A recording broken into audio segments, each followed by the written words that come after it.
Hello students. Okay, so today we will start again our same chapter.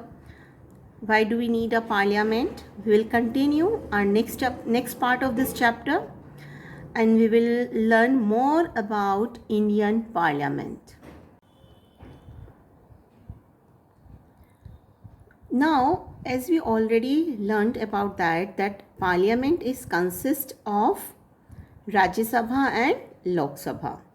And the Prime Minister and President are also important part of this government and parliament. Students, here you can see the pictures of two houses, Rajya Sabha and Lok Sabha. Okay, and now here in this slide we will see the difference between Lok Sabha and Rajya Sabha. Lok Sabha is lower house and house of people, and Rajya Sabha is upper house and house of states. The maximum strength of Lok Sabha is 552 members and the maximum strength of Rajya Sabha is 250 members. In Lok Sabha, 530 members are selected from states from different constituencies and 20 members from union territories, and 2 members are selected from Anglo-Indian community.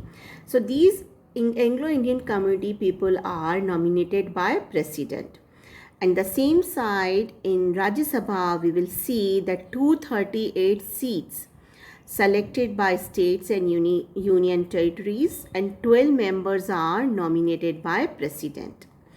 Here the head of Lok Sabha is speaker and here the head of Rajya Sabha is vice president. For Lok Sabha, members are elected for 5 years and Rajya Sabha members are elected for 6 years. Next, we will see the role of the parliament. So the role of the parliament means what is their work.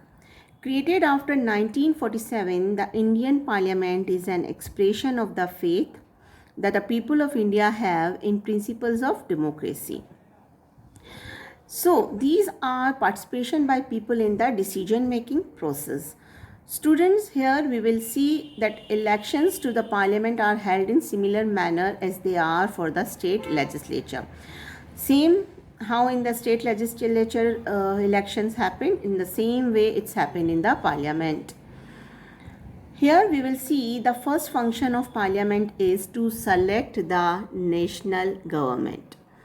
So after Lok Sabha election, list prepared 543 plus 2 elected members, and in Rajya Sabha 272 members, and these form a government.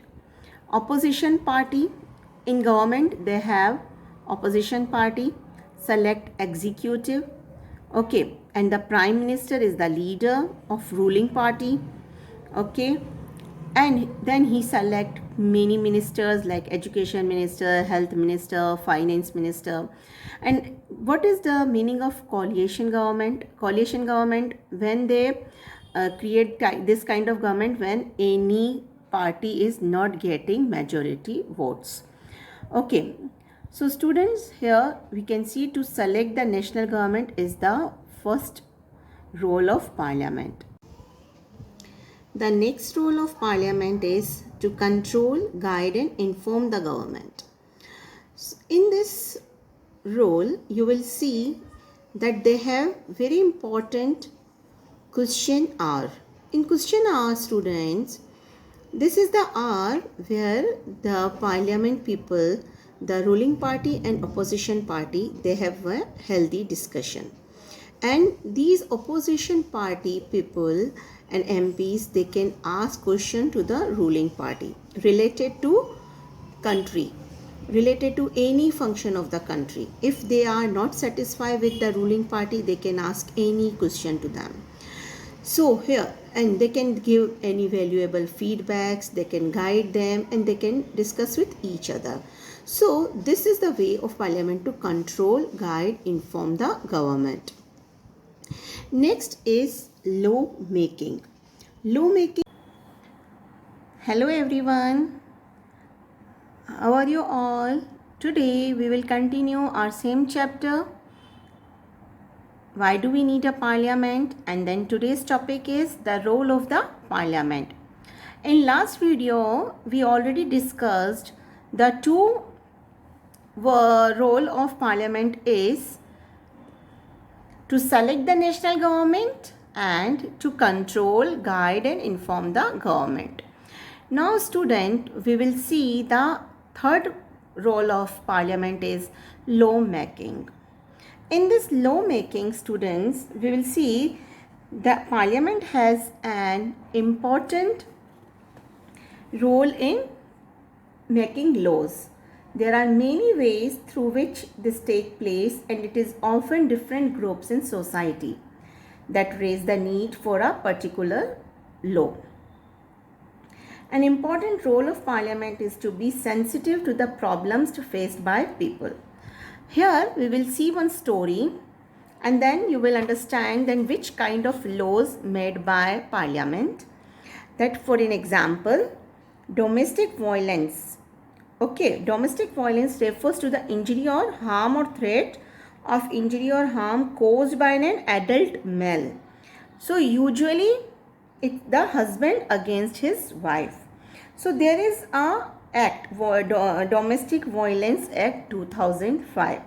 So according this act, if any man beating woman or emotionally abusing her, then if they are doing verbal, sexual, economic abuse, so the protection of women, they have this Domestic Violence Act 2005.